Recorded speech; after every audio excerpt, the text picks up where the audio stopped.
To speed up your OnePlus Nord 5, there's a few things that you can try, and let's cover a phone manager first. You can find the phone manager somewhere on your home screen, and if you open it, you will see a few options that allows you to boost performance of your phone. And we're gonna start with the system boost right here. If you click on it, then you can close some running apps and basically freeze them so they won't take out your performance. Next thing that you can try to do is to remove any unwanted applications as flooding your phone with unnecessary data may slow it down. And you can delete apps by simply opening your settings, scroll down, select apps, and then go to app management.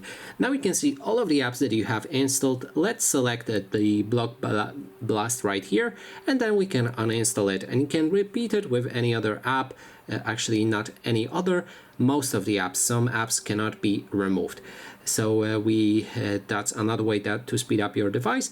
And sometimes you may feel that your phone is being slow, and the reason might be that you're getting used to the higher refresh rate of your display from previous device. For example, here I think I have the highest refresh rate, and let me show you how to change that. So we go to our display and brightness, then select screen refresh rate, and we can go for the high settings to feel like our phone is really smooth. And you can go for a standard, and then it will feel kind of laggy. So you can toggle high, it will consume more battery, but at the same time speed up your screen. And that is basically everything. Thanks so much for watching.